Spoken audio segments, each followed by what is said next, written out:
I was 18 years old when I was framed and I went to prison. Now I will tell you how it was. I was 18 when I learned how fast a life can be stolen without anyone ever touching you. People think prison begins with handcuffs. They're wrong. Prison begins earlier. The moment you trust the wrong people and believe that nothing bad will happen to you because it hasn't happened yet. That night was supposed to be ordinary. No tension, no danger. Just another evening that would dissolve into memory like dozens before it. I remember the smell of cheap energy drinks, the sound of laughter bouncing off the walls of a cramped apartment, the music playing too loud to think straight. We were young, reckless, convinced that the world was something that happened to other people. I didn't even live there. I was just visiting. Someone I called a friend asked me to stay a little longer. "Relax," he said. "You're safe here."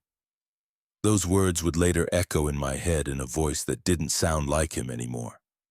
When the knock came, it wasn't loud, it wasn't dramatic, it was calm, professional. The kind of knock that doesn't ask, it informs. Police. Everything after that moved too quickly and too slowly at the same time. Boots crossed the threshold, hands searched pockets, someone swore, someone panicked.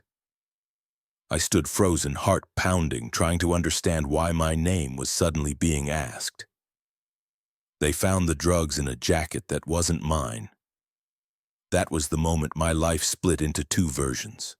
The one where I protested, explained, begged, and the one that mattered where none of that counted. I remember saying, "Those aren't mine." I remember how confident I sounded, like truth alone was enough to protect me.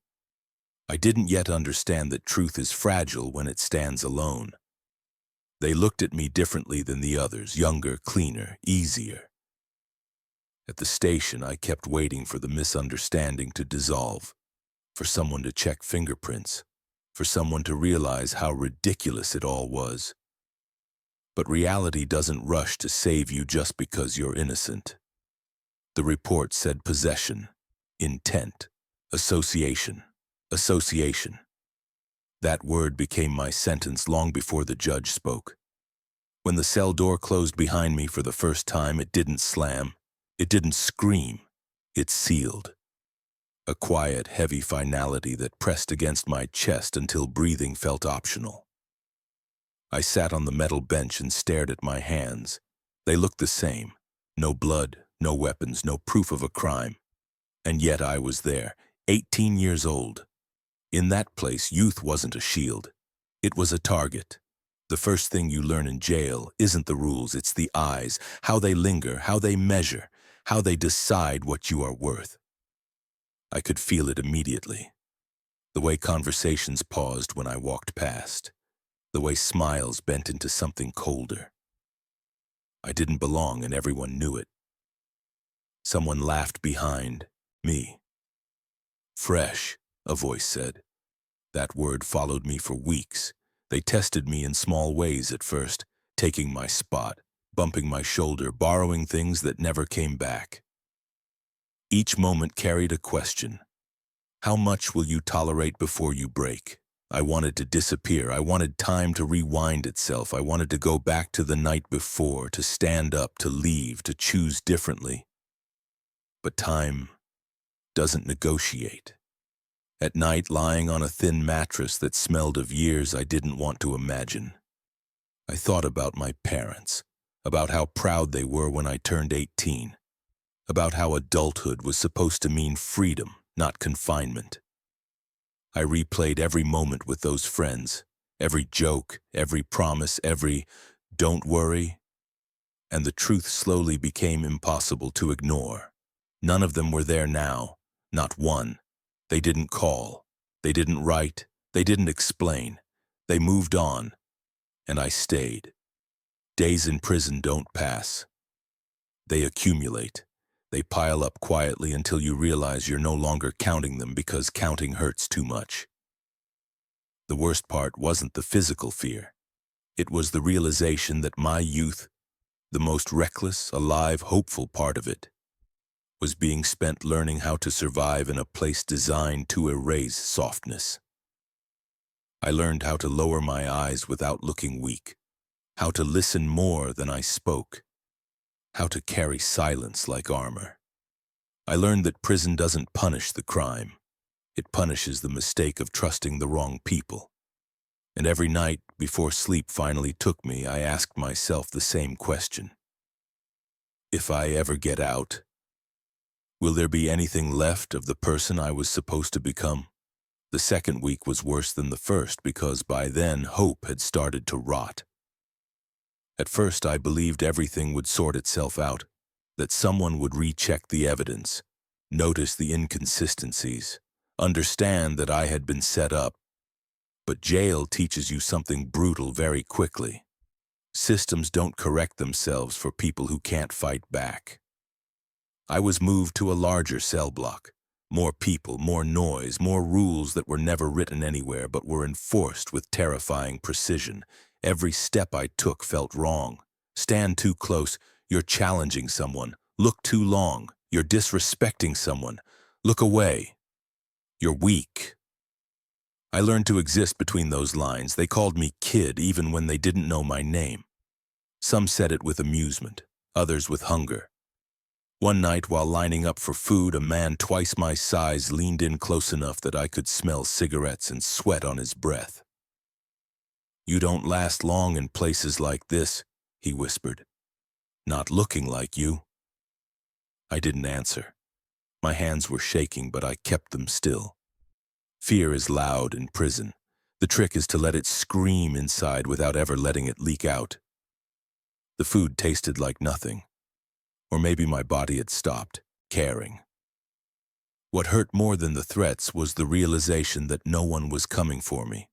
My phone privileges came and went. No familiar voices, no apologies, no explanations. The people I'd trusted didn't just disappear, they erased me. That was when anger replaced fear. Not the explosive kind. The quiet, corrosive kind that sits in your chest and burns slowly, turning memories into weapons against yourself. I hated them. I hated myself more. I remembered how badly I wanted to fit in. How I laughed at jokes that made me uncomfortable. How I ignored the small red flags because being alone scared me more than being wrong. Now I was alone anyway. The first real confrontation happened in the showers. It wasn't dramatic, no shouting, no build-up, just a hand on my shoulder that stayed there a second too long. "Move," a voice said. There was nowhere to move.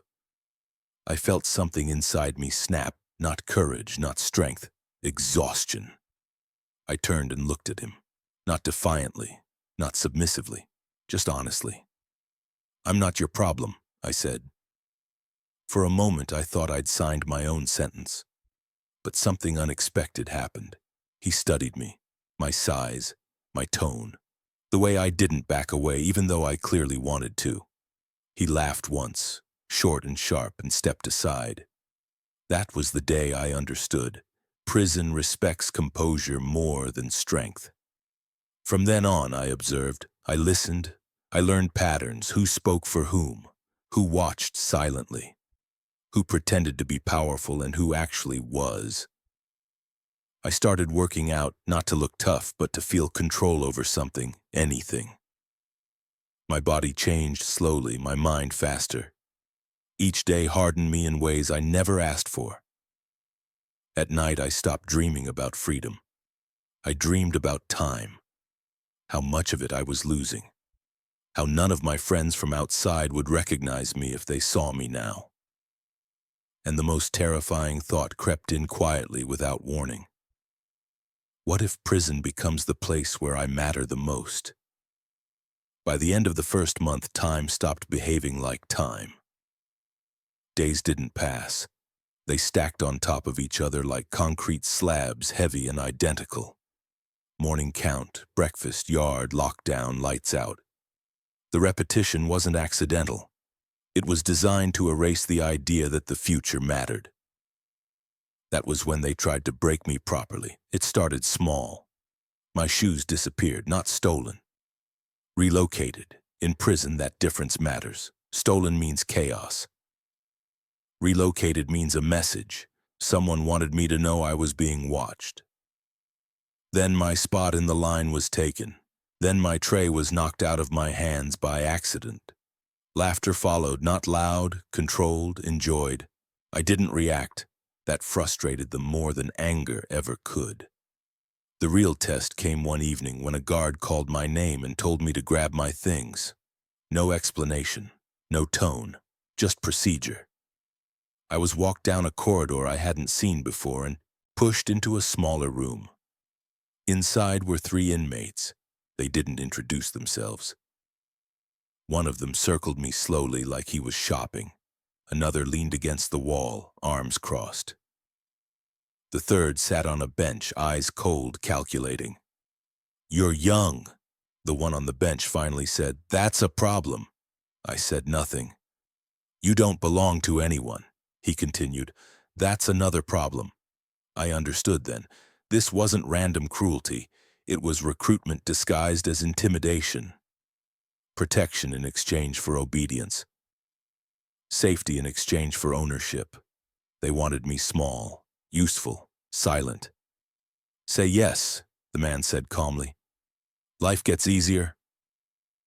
I thought about my friends on the outside. The ones who said yes to everything. The ones who laughed when I hesitated. The ones who were free while I sat here paying the price. And suddenly the answer was clear. No. The silence afterward was heavy. Dangerous. One of them stepped forward, testing distance. Another cracked his knuckles slowly. I felt my heart slam against my ribs, but I didn't move. "I'd rather survive on my own," I said, "or not at all." That was when I learned another rule of prison. Sometimes refusing costs less than accepting. They let me go, not because they respected me, because they didn't need me badly enough to force it. Yet. From that night on, the pressure changed, less obvious, more psychological. Rumors followed me, whispers, stories that weren't true but didn't need to be. Reputation is currency inside, and mine was being shaped without my consent.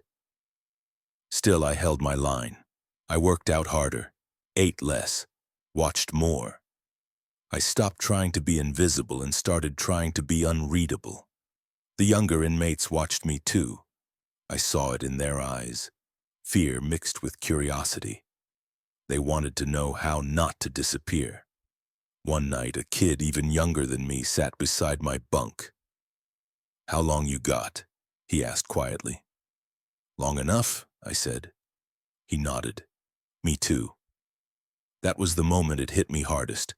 We were kids pretending to be men, paying adult prices for teenage mistakes, or worse, for trusting the wrong people. Prison wasn't just stealing my freedom. It was trying to rewrite who I was. And every day I had to decide whether to let it. The first real enemy never announces himself. He doesn't shout. He doesn't threaten. He watches. I noticed him the way you notice a change in temperature. Not immediately, but once you do, you can't ignore it. He was older, maybe late 30s, built thick from years of routine workouts and institutional food. He didn't speak much, but when he did, people listened without looking directly at him. That kind of silence is earned. At first, I thought he didn't care about me. That was a mistake. In prison, indifference is rare. Attention just takes different forms. It started with proximity. He'd always be nearby. Yard, chow, line, day room. Never close enough to be obvious, never far enough to be coincidence. When I moved, he adjusted. When I stopped, he stopped. Then came the test. A package appeared under my mattress one morning during inspection, wrapped tight, heavy. I didn't need to open it to know what it was. Drugs. My chest tightened. I stood there frozen, staring at the thin mattress like it might explode. If the guards found it, I was finished. More time, more charges, maybe isolation, maybe worse. I understood instantly what this was, a setup. If I kept it, I'd be owned. If I reported it, I'd be labeled a rat, the worst thing you can be inside. Either way, someone wanted control. I sat on the bunk, breathing slow, forcing my hands not to shake. Panic is a luxury you can't afford here. I thought about how I'd ended up in this place in the first place. Drugs planted, lies stacked neatly until they looked like truth. Different building. Same game. That realization hardened something inside me. I didn't panic. I didn't hide it. I didn't go to the guards either. Instead, I waited. That night, after lights out, I heard footsteps stop near my bunk. A shadow blocked what little light existed. "You found something that isn't yours," a voice said quietly. I looked up. It was him. "I don't touch things that aren't mine," I replied. A pause, then a soft chuckle. "Smart," he said, "but smart doesn't mean safe." He leaned closer. I could see the scars on his knuckles, the calm in his eyes. This wasn't a hothead. This was a survivor. "You remind me of someone," he continued. "Someone who thought staying clean would save him." "What happened to him?" I asked. "He learned," the man said, "or he didn't." Then he reached down, took the package from under my mattress, and walked away as if nothing had happened. The next day, everyone knew. Not about the package, about me. I felt it in the looks, heard it in the silence. Some thought I was brave. Others thought I was dangerous. A few thought I was stupid. All of them thought twice before testing me again. That was the day my position shifted. Not upward, sideways. I wasn't protected. I wasn't owned. I existed in a narrow space between usefulness and risk. That space is dangerous, but it's also where choices still exist. Weeks passed. The harassment faded. The threats became indirect. Life settled into a tense equilibrium. Then came the betrayal. It was the kid from before, the one who said "me too" when I told him my time was long enough. He was caught stealing, desperate, scared. They gave him a choice, a name, mine. The guards came at dawn, searches, questions, pressure. They wanted something, anything, that would stick. I said nothing. The kid wouldn't look at me when they walked him past my cell. That night I didn't feel anger. I felt clarity. This place didn't just punish bad decisions. It punished trust. It punished hope. It punished the version of you that believed loyalty was mutual by default.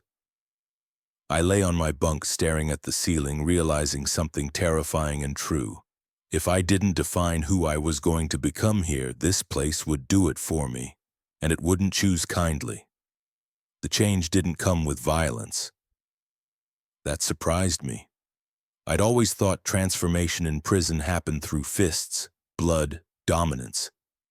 That's what movies teach you, that's what fear expects, but real change is quieter. It happens when you stop reacting and start calculating. After the betrayal, I stopped trying to connect. Not emotionally, not socially. I spoke only when necessary. I listened more than ever. I stopped filling silences with words. Silence, I learned, makes people uncomfortable. And uncomfortable people reveal things. I began to understand the invisible economy of the place. Who controlled favors?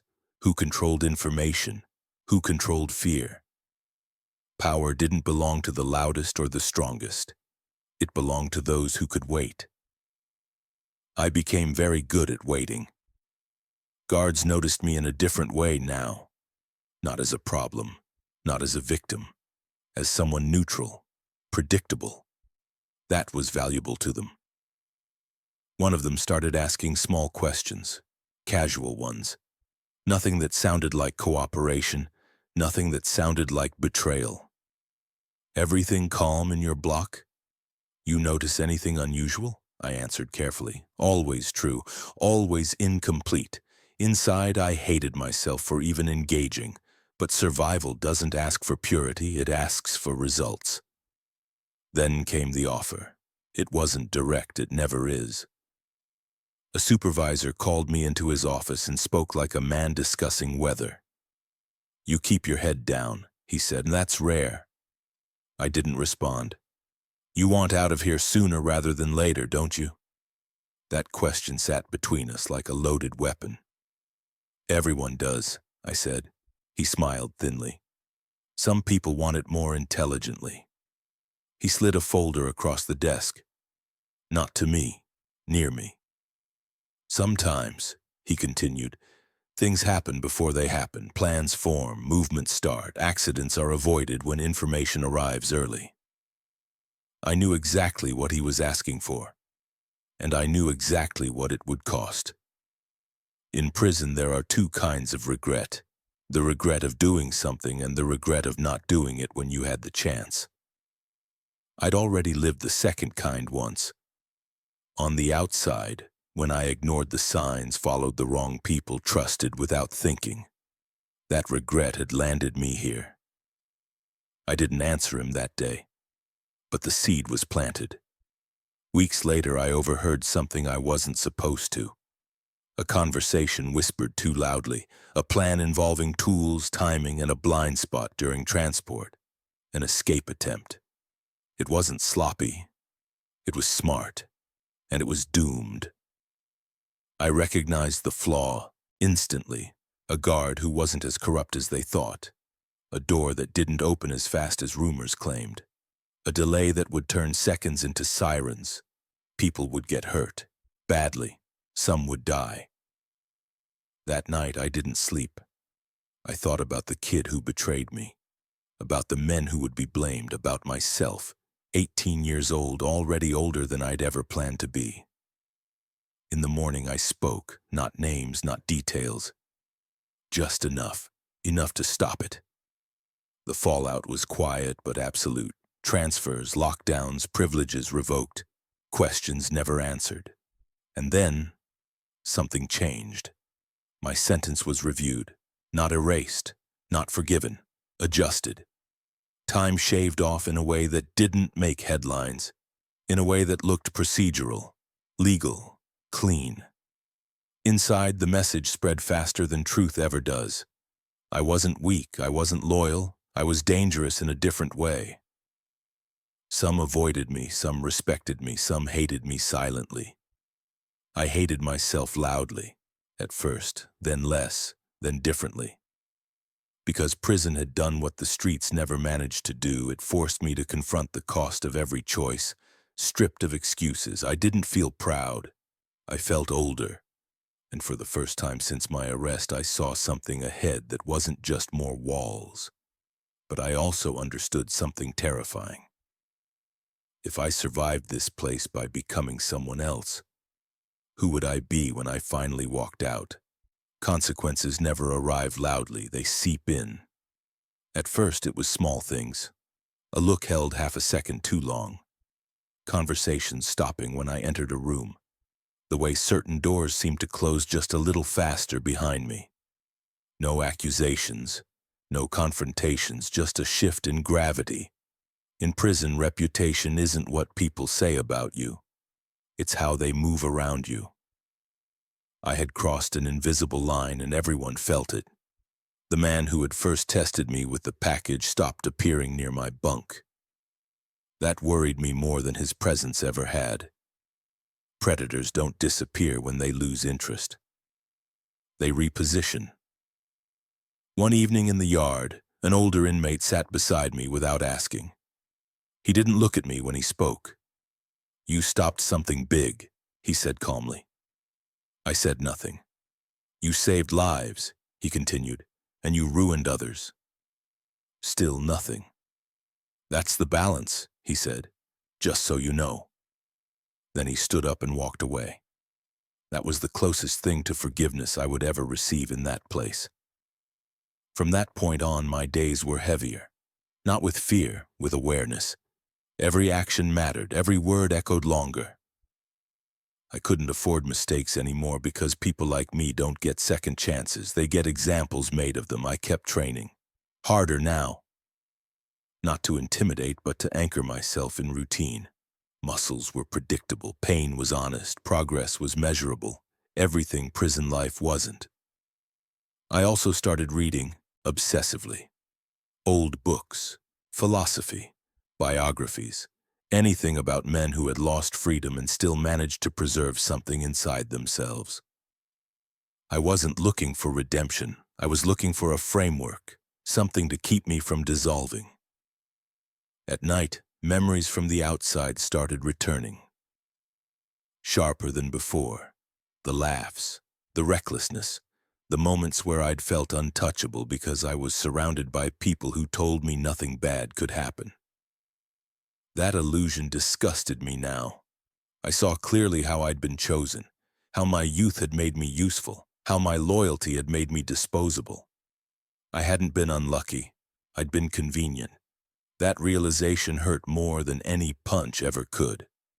One day during count, the kid who had betrayed me caught my eye. He looked different, thinner, quieter, older in a way no one his age should ever look. Later, he approached me cautiously. "I didn't have a choice," he said. "I know," I replied. That surprised him. "I still hate myself for it," he added. "So do I said, not cruelly, truthfully. We stood there in silence, two versions of the same mistake at different stages of decay. That night I understood something crucial. Prison doesn't only punish crimes, it accelerates consequences. It takes every weakness you brought in and magnifies it until you can't ignore it anymore. The wrong friends, the need for approval, the fear of being alone. All of it had led me here. And now, stripped of everything else, I had to decide what lesson this place would extract from me. Because prison always takes something. The only choice you get is what you let it keep. Time began moving again the moment I stopped counting it. That sounds impossible, but it's true. As long as I measured days, weeks, years, they crushed me with their weight. When I stopped asking how long, time loosened its grip. Mornings still came, nights still fell. But they no longer felt like enemies marching in formation. That was when younger inmates started watching me. Not openly. Not the way people look at someone powerful. It was subtler than that. They watched how I reacted when provoked, how I spoke to guards, how I sat alone without looking lonely, how I didn't rush into alliances but also didn't isolate myself completely. They wanted to understand the formula. One of them finally spoke to me in the yard. 17, maybe 18. Same age I'd been when everything collapsed. Same restless energy. Same belief that prison was temporary. Something to endure, not something that could reshape you. "How do you survive here without joining anyone?" he asked. I didn't answer immediately. "You don't," I said eventually. "You survive by choosing who you don't belong to." He frowned, confused. I almost laughed. I remembered that look. The need for simple rules in a place built on contradictions. "You think freedom is leaving this place," I continued. "It's not. Freedom is leaving without bringing it with you." He nodded, pretending to understand. I knew he didn't. Not yet.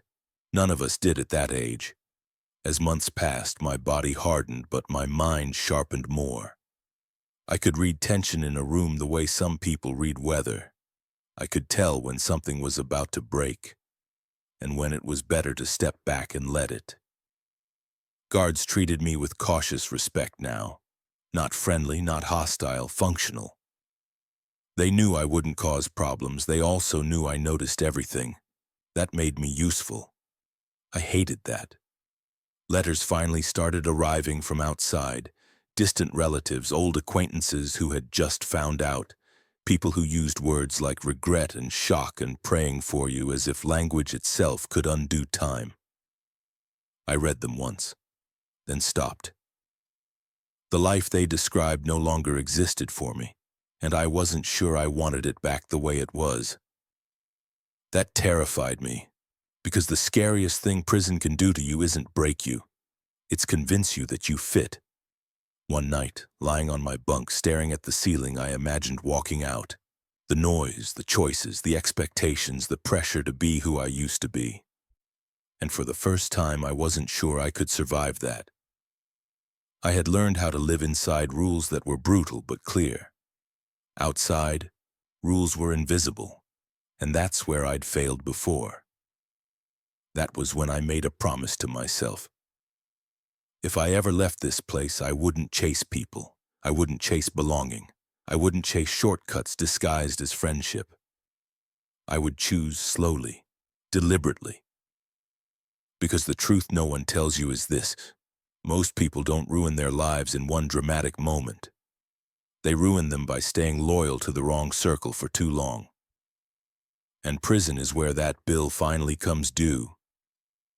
The first time I imagined walking out, it didn't feel like freedom.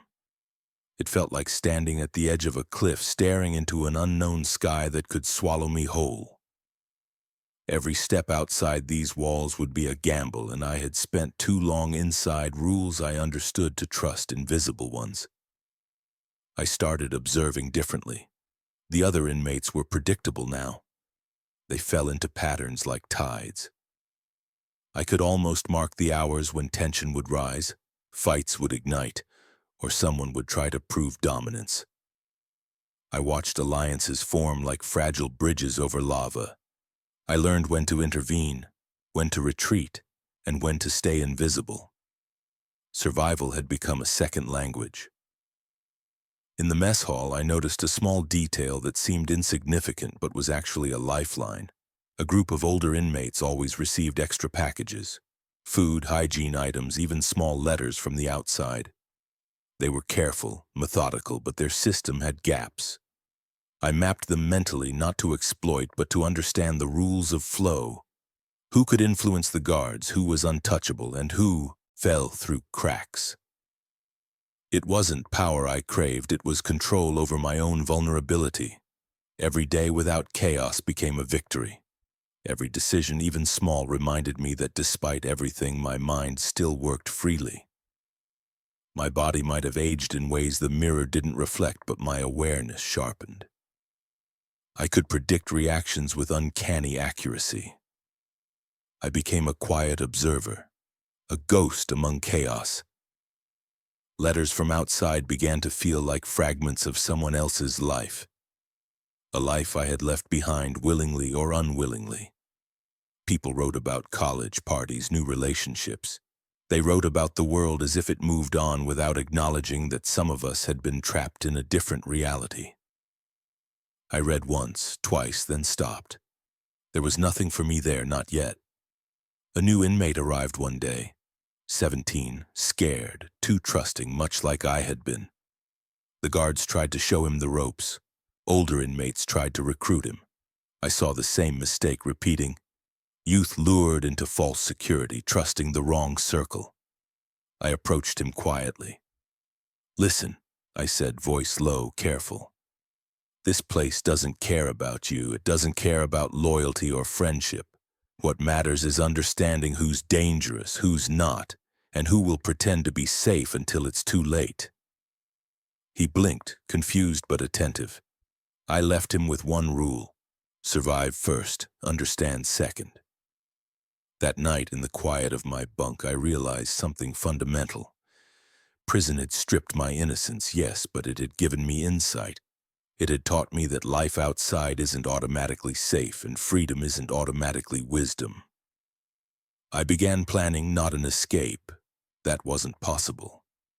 But a strategy for living outside when the time came. It wasn't about rebellion or revenge. It was about preparation. Every small observation, every subtle interaction, every lesson from my survival now counted for the future. The irony was this: the same place that had tried to break me had forged the clarity I never had in the world outside. And the world outside would have to meet the person I had become, cautious, deliberate, and infinitely aware. The first few weeks outside the prison walls were overwhelming. The sunlight felt almost painful on my skin, a reminder of years spent under harsh fluorescent lights, and every noise seemed amplified. The distant honk of a car, the chatter of strangers, the unpredictable rhythm of a city that had moved on without me. I was free yet paradoxically trapped in a world that had changed faster than I had, where every interaction carried hidden risks. The survival skills honed inside were my armor now, but freedom brought new battles that no guard or cellmate could prepare me for. I quickly realized that the streets were filled with the same predators I had learned to navigate behind bars, but now in subtler forms. Friends could be false, allies could betray, and temptations lurked in every corner. Old habits tugged at me. The instinct to trust too quickly, the desire to impress, the temptation to rejoin familiar but dangerous social circles. I had to resist. I had to rebuild my life deliberately, like constructing a fortress from scratch, brick by brick, and choosing every person I allowed past the gates with meticulous care. Jobs were not easy to find. My record followed me, whispers and questions clinging to me like shadows. Each interview was a test, every handshake a negotiation between who I had been and who I wanted to be. I took the first work I could, cleaning, deliveries, labor that demanded little conversation but taught me patience and humility. I used every free moment to observe, plan, and improve, reading about finance, human psychology, and even survival techniques I had learned behind bars. My goal was clear. I would not allow my past to dictate my future. Despite careful planning, danger was never far. I crossed paths with old acquaintances who still lived in reckless patterns, tempting me with quick money or easy schemes. They laughed, claimed nothing had changed, and expected me to follow. Each encounter was a test of restraint. My prison-honed instincts told me to assess, evaluate, and move away without revealing weakness.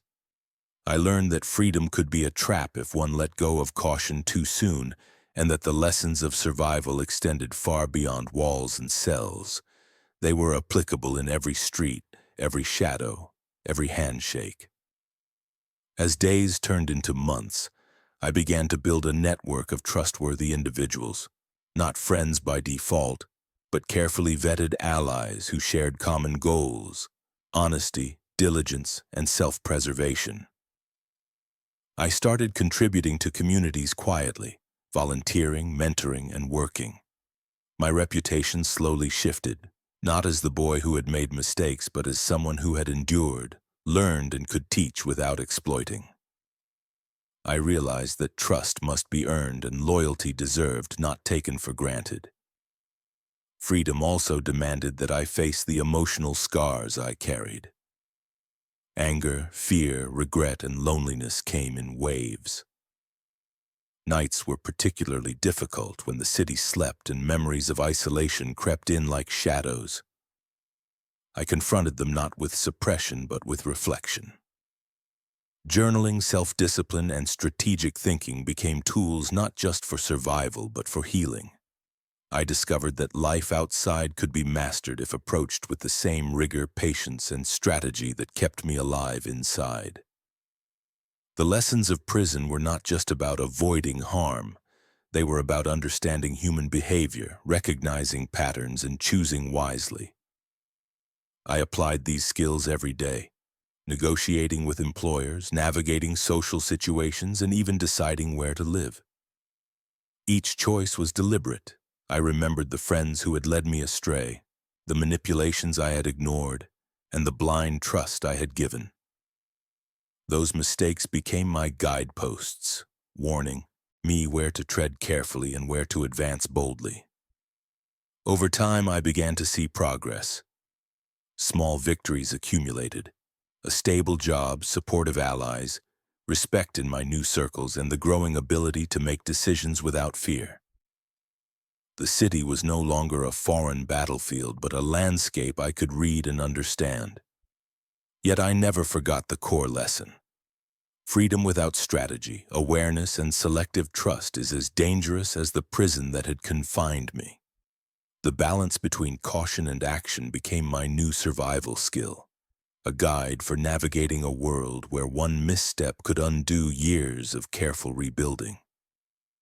The most profound realization was this: My youth, though challenged and tested, was not entirely lost.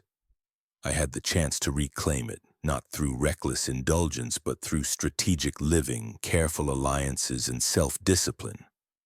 I had learned that survival was not merely a matter of enduring the harshest conditions, but of understanding people, systems, and one's own inner strengths.